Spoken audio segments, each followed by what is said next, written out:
Welcome. This is part 2 of lecture 7, and we're going to do chapter 21, microbial, cardiovascular, and systemic disease.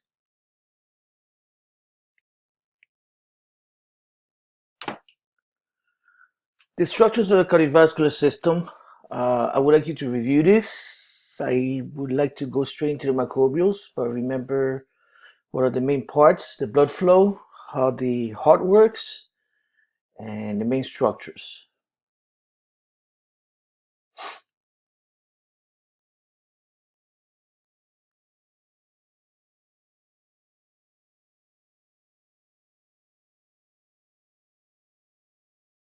This is important that you understand this because this also has to do how the invasions of your circulatory system occur. For instance, tell me why.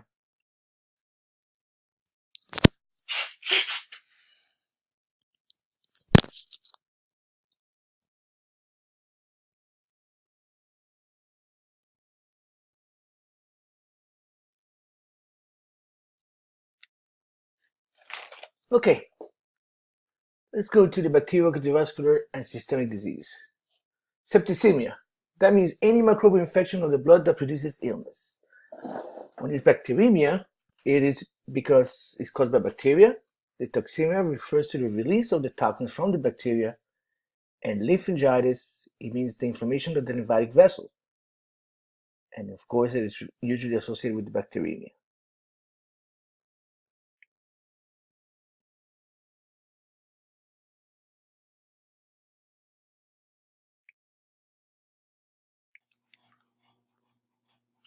So what are the signs and symptoms? Well, the first sign and symptom you're going to get as a patient will be fever, chills, nausea, vomiting, diarrhea, malaise. What does malaise mean? Think about that. When you have a septic shock, it means that your blood pressure drops very low, and this can happen very, very quickly.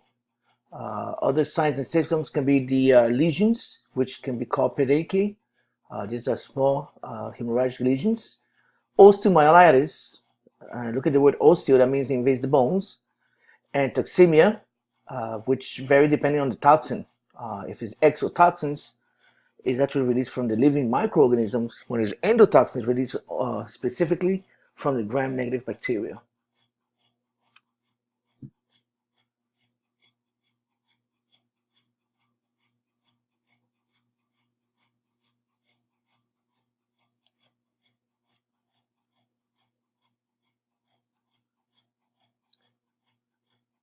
Okay, pathogens and variance factors. Well, let's look into the things, the kind of organisms or microbes that actually cause these septicemias. Mostly they're opportunistics. Okay, that means that they're your normal microbiotas, and then they actually happen to have a patient with a slow autoimmune system, and then they attack. Some of the common ones are like your MRSA, okay, which is Staph aureus. Most of the time, the septicemia is caused by the endotoxin gram-negative bacteria, and these bacteria mostly have capsules, as you already learned. These resist phagocytosis from your white blood cells.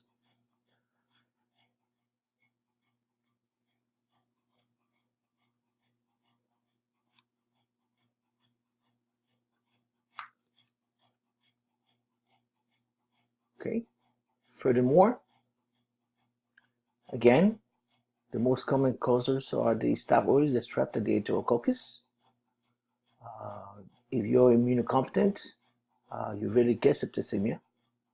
And also, as I already mentioned, the gram-negative bacteria release the endotoxin, and they do this when they're dying.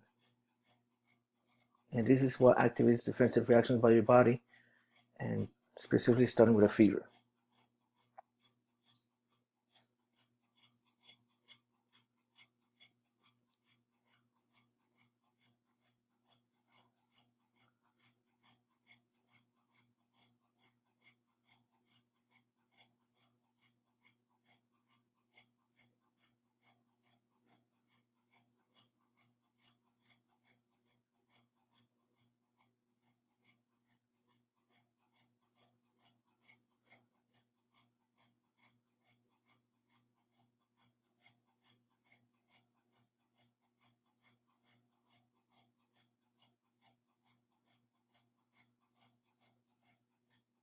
Okay, I like this so you can actually see the potential effects of these endotoxins by gram-negative bacteria.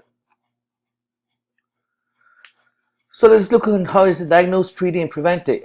You prevent it usually with a prompt diagnosis. That means the earlier you catch it, the better. Okay, we give antimicrobial drugs. But the prevention includes always that you are giving the treatment the earlier the better. Like I said, and if you think the person has a low immune system, that's the way to actually prevent it the best. So what is endocarditis?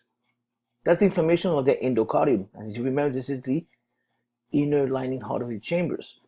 Okay, and the signs are fever, fatigue, again MLS, and you have difficulty breathing. Tachycardia may be detected. Your pathogens, your, again, normal microbiota become opportunistic, although sometimes you do have viridian streptococci, which also is half of the cases. And it will make sense that patients that already have a normal hearts would be in an increased risk.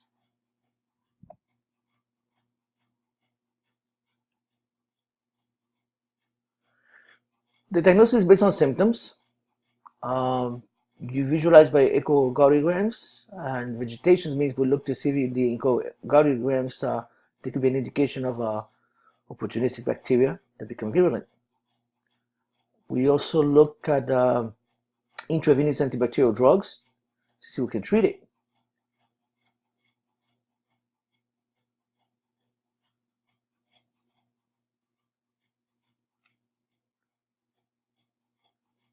The systemic disease are diseases that are carried throughout the body. That's pretty much what it means. Okay, brucellosis. This is caused by Brucella militensis. This is why we call it brucellosis. Again, these are gram-negatives that release endotoxins. And you usually get these brucellosis by consumption of contaminated dairy products, contact with animal blood, urine, or placentas, and it is diagnosed by a serological test. What is a serological test? Well, think of the word serology, okay? It usually requires no treatment. However, there is attenuated vaccines that exist for animals, not humans.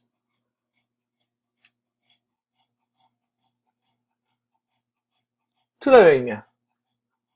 These are the skin lesions, and basically once you have the skin lesions, the lymph nodes are infected, okay? And this is also known as ascending lymphangitis. This is caused by Francisella tularensis, so we get it in from tularemia. It diverses host range, includes mammals, it includes birds, fish, ticks, and even insects. This organism, tularensis, can survive within infected cells, and again, this is a gram-negative that releases endotoxins, and this is what gives it the signs and symptoms. How is it transmitted? Well, via bite of infected ticks or contact with another infected animals. This is such a small bacteria that it allows entry to any unbroken skin. The individuals that have contact with dead animals are the highest risk. In other words, people that can work in even like in parks and state parks I'm talking about. How is it diagnosed? It's difficult. So we require serological confirmation, and some of this confirmation is done by ELISA. We are treating these patients with antimicrobial drugs, and the vaccines are available. And these are for people that work with animals, for example. Okay, you must have heard about the Black Plague before. It's really called the bubonic plague, and it is characterized by enlarged lymph nodes, which are called buboes, which is what you see right here. Okay, and there's also the pneumonic plague, and this is the one that actually spreads to the lungs. It causes difficulty breathing, and this one actually develops very rapidly. The pathogens is caused by Yersinia pestis. So if you know Lyme, that's what they used to call this bubonic plague, La Peste. Okay, there's various virulence factors here, And this includes toxins that are adhesins, and you also have anti-phagocytic proteins, which are defensive mechanism against white blood cells.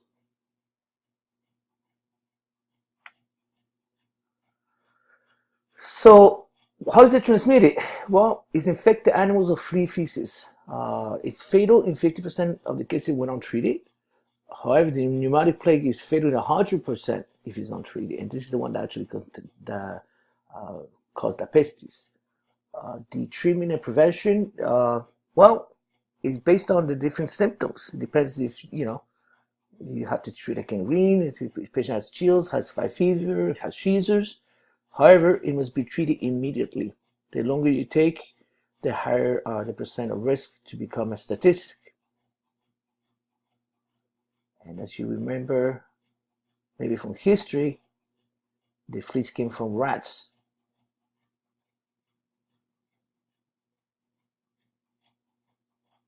Okay, this is for your senior.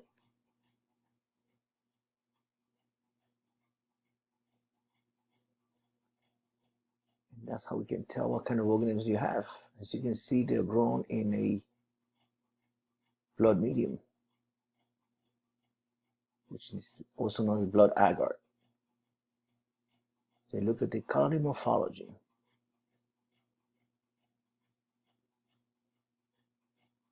Why is it so nasty? Well, I'm talking about nasty. Why is it such a good execute? It can execute the patient immediately. Well, as you can see, the actual organism right here, if it goes right into the host membrane through this tip, it is easily injected into the cell of the host.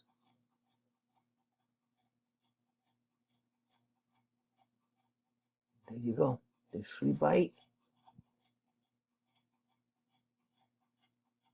comes from the actual rodent and it causes the bubo. Once the patient has it, you can actually transmit it airborne to other patients if it becomes pneumonic plague. This actually killed more than half of the population of Europe in medieval times.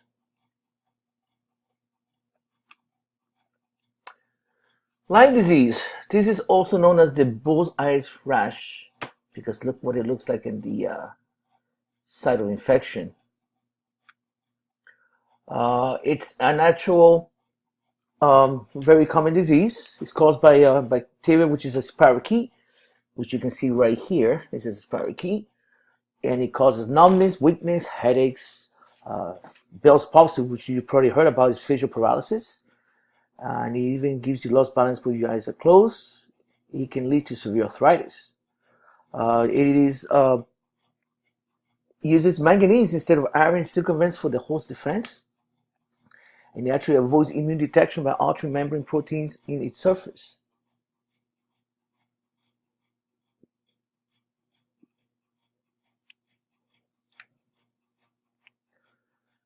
And look at it.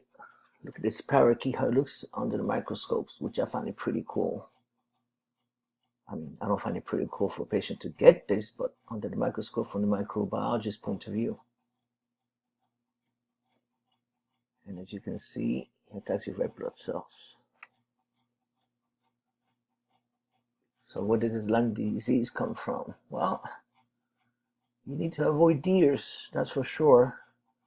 So some of you that might like to be in the outdoors, you have to keep that in mind. And how do you avoid them? Well, wear light clothes, white color clothes. Okay, so the Lyme disease is actually one of the most reported vector-borne disease. What do I mean by vector-borne? Well, it comes from the vector carrier, and the vector, is the tick. And from the tick, of course, it goes from the tick to the deer, back and forth into the human. Why do we have more human population getting this? Well, many people go more into the campaign areas, they move into woodland areas, and also there's more coyotes now than foxes. which actually help control, the one foxes used to help control the mouse population, not so much the coyotes. And here's the occurrence. You can see how it has increased from 1990 to 2015 by the thousands.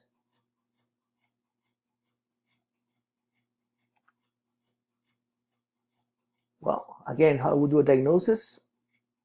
Just that we know, we look at the symptoms, okay?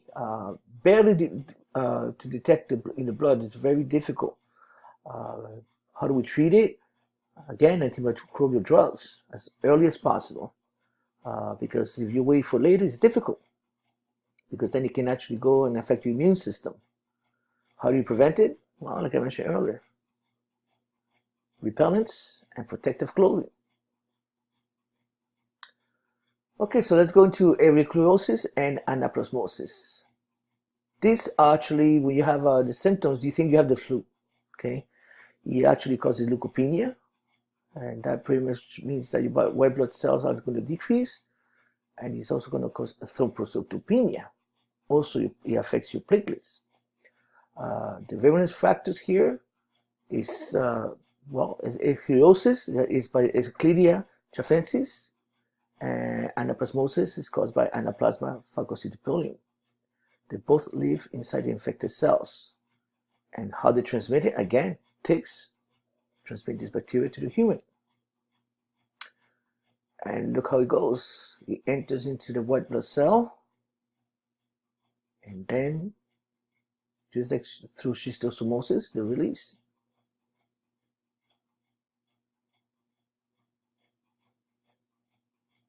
Both of these are emergent disease. What do I mean by emergent? Well, we didn't know much about them before. And that's why it is difficult to actually treat. However, we do have antimicrobials that are effective. And how do we avoid it? Stay away from ticks, although that's not even easy statement to say.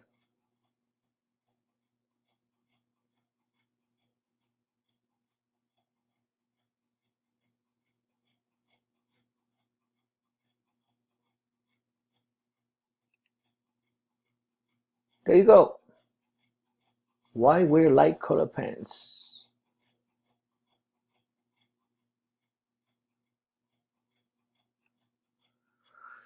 Mono, also known as mono, is the correct way to say infectious mononucleosis.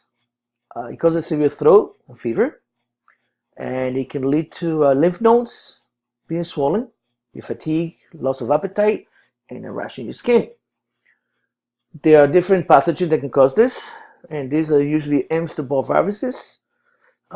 This establish a latent infection in your host, and then that means it's latent, and then all of a sudden maybe it can just, let's call it quote unquote, wake up, and then attack the host.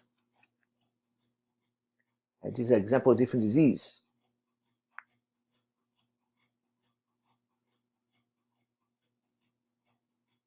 These are different diseases caused by Epstein-Barr virus, and one of them is the infectious mononucleosis, which is the one on your right.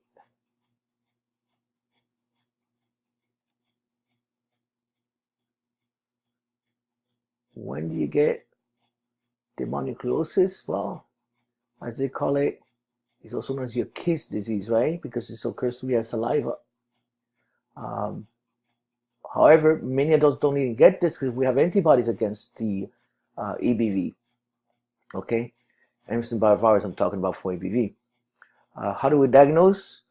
Once you have the lymph nodes that are pretty much enlarged, that's the first diagnosis. And then when they do a blood analysis, you have a low concentration of the neutrophils. The treatment is usually in the patients is to stay home and relax, and not to do strenuous exercise. And through time, it basically cures itself. CMV viruses. These are your cytomegalovirus disease, and they also can cause cardiovascular and systemic disease. They're asymptomatic. You can have complication mostly in the newborn and the people that have a low immune system. It's caused by the cytomegalovirus, which happens to be the biggest virus. That's why they call it megalo. It is transmitted by direct contact with bodily fluids, and it is one of the most common infections in humans. You're gonna be diagnosed if you look at the actual enlarged cells with inclusions, and also some actually have eye infections. There's no vaccines available for this.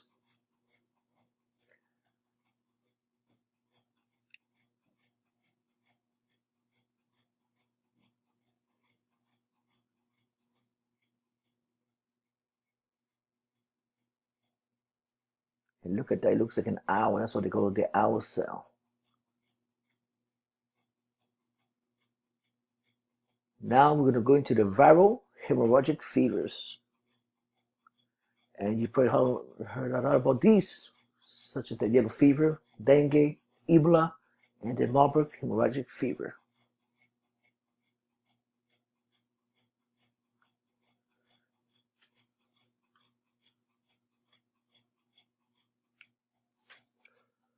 Okay, signs and symptoms for yellow fever. Well, first stage, fever, of course, headaches, muscle aches, just like you had the flu. Then it goes into like you feel so much better, like you went away. And then your third stage, it goes into you become delirious. Okay, you can even go into a coma and hemorrhagic internal organs. It's caused by the yellow fever virus. Okay, and the vector of the yellow fever happens to be the mosquito, Aedes aegypti.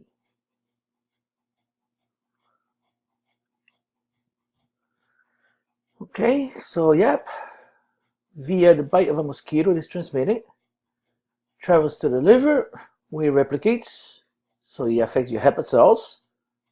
It occurs today still in South America and Africa, mostly. The diagnosis is detecting the viral agents in the blood, and you have treatment that is supportive, and we also have vaccines that are available. Another type of fever is your dengue, and your dengue hemorrhagic fever. The dengue fever, again, first stage is fever.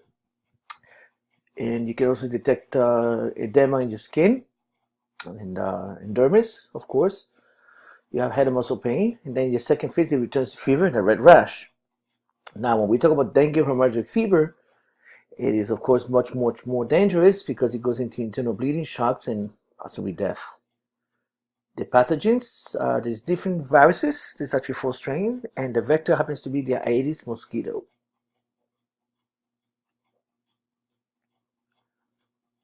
Dengue virus infects the monocytes initially, and then when there's a reinfection, then Aedes becomes the hemorrhagic fever.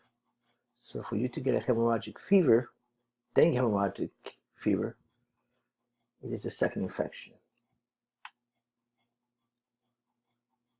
Okay, it is usually a mild disease for dengue, but then when it becomes hemorrhagic, is of course more severe. It is diagnosed based on, again, symptoms. People that have traveled to these endemic regions, and there's no specific treatment. Prevention requires control the mosquitoes. Another fever, this is the African viral hemorrhagic fever. Okay, it goes from minor pediatric progressing to severe internal hemorrhagic fever, hemorrhagia, excuse me. It is caused by Ebola virus or the Marburg virus. The blood starts being unable to clot. That's the primary problem. Mostly occurs in Africa. However, it has been seen in other parts of the world. It is via contact with body fluids of infected individuals. And this is a transmission electron microscopy picture of the Ebola virus.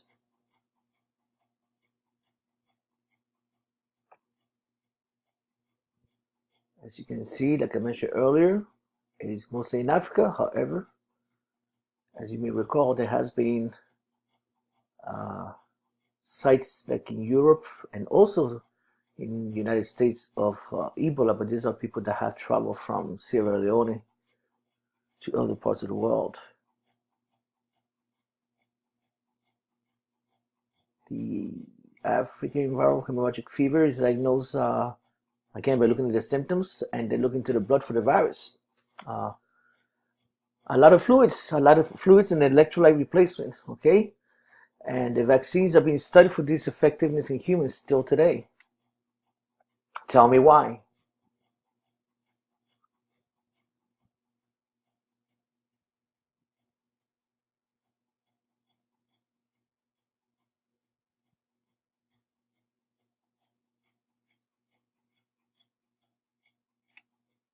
Malaria.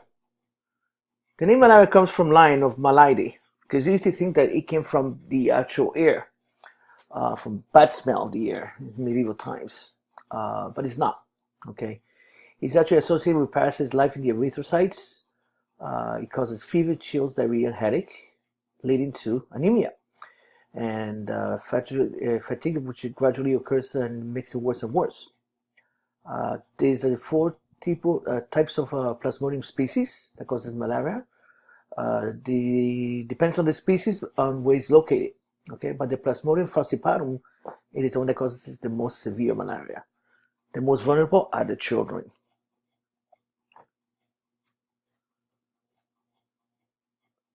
Sickle cell patients, if you have sickle cell anemia, it's not a good thing. However, if you happen to be a carrier for sickle cell, it is a very good thing in the case of malaria, that is, because you do not get malaria.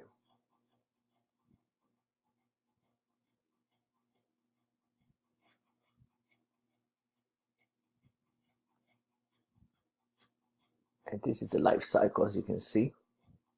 It enters as free neurocytes into the red blood cell. They become trophocytes.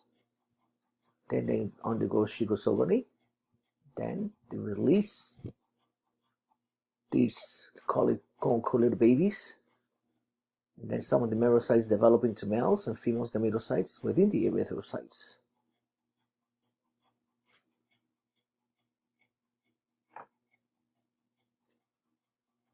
Okay. How does the malaria affect your cells? Well, it secretes, once it goes into the cells, the secretomes inject toxins into the host cells, and they have adhesins, which are proteins that allow the red cells to adhere to certain tissues, and then the merocytes form within the vesicles. And as you saw in the previous picture, right, it changes the body chemistry and attract other mosquitoes. However, if you see the sickle shape, this is when they develop into female gametocytes within the erythrocytes. This is endemic. As a matter of fact, it's most through the tropics of tropics. More than 1 million deaths annually is caused by malaria. Okay, it's diagnosed by looking what type of plasmodium you have in the blood. There is anti-malaria drugs, as you can see, and but the best ways to prevent, and the way to prevent this is requiring control mosquitoes.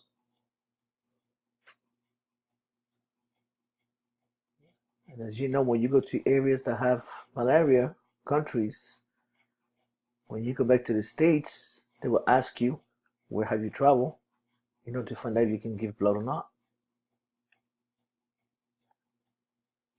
Okay, now we're going to go into the protozoans and helminthic cardiovascular systemic disease. Toxoplasmosis. These patients don't have symptoms most of the time, okay? And the ones that have symptoms are the ones that have a very small or low immunity. It causes fever, mostly inflammation of the lungs, liver, and heart. Okay, endocarditis, remember. Fetal infections can cause numerous conditions. For example, if the female is pregnant, they usually will get a spontaneous abortion or stillbirth. Toxoplasma gondii is the causative agent. So how do we avoid this? Cook well. However, if you have cats, be careful. These are definitely a good host.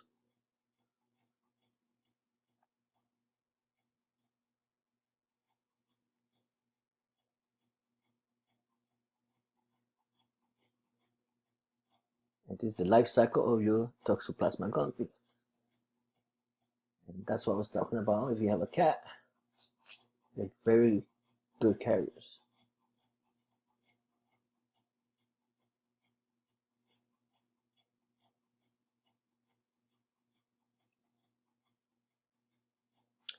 Okay, so how do you avoid this? Again, make it medium well to well done.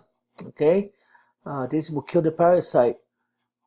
This parasite can also cross the placenta of a pregnant female, and the actual mechanism is not yet known. It is treated and prevented by detecting this as early as possible. The treatment is needed only in the AIDS patient. If not, of course, pregnant women and newborns. If not, it usually cures by itself. Next is the Chagas disease. The most prominent manifestation that we have here, it can lead to heart failure in older patients. It is caused by Trypanosoma cruzi. It is endemic in Central and South America. Most mammals can harbor this Trypanosoma cruzi. It can invade the immune system in several ways. It can live inside the hosts. It changes surface antigens and suppresses production of the immune cytokines.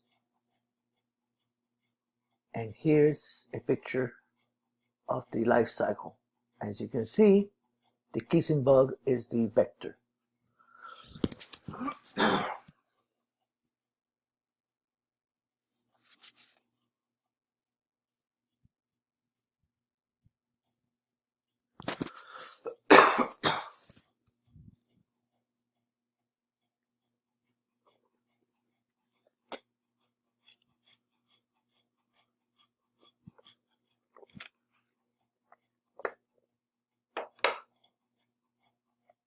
And this is here, the Trypanosoma cruzi. This Trypanosoma is a protozoan. Okay. Chagas disease, you probably heard about this also. It's through a bite of infected tryptoma, or you can get it through infected blood. It has 4 stages, or it can even last several months in the patient's body or the host's body without even knowing. It is caused by Trypanosoma cruzi. And many of them don't even show symptoms, the patients. And the best way is to avoid it through the avoidance of the tryptoma bugs, which is the one that we just saw here.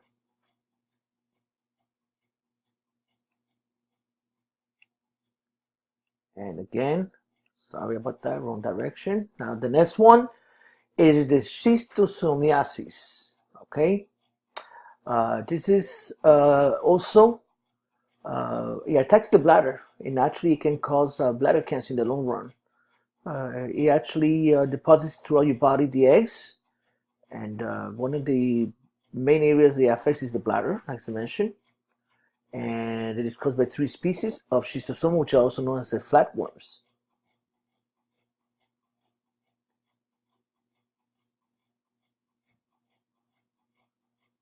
And these are your helminthes, okay? As you can see here, it's also known as the blood fluke schistosoma.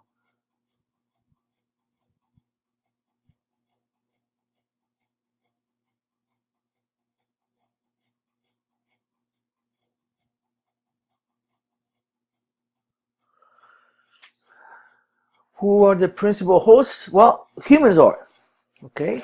It is not found in the United States though. It's mostly in poor development countries. And the reason I say that is because unfortunately many of these poor development countries have a poor quality of water.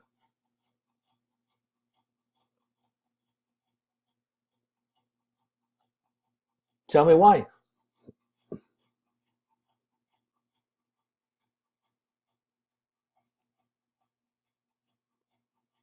Now remember the cow. That will give you a hint. And that will conclude part 2 of lecture 7, chapter 21.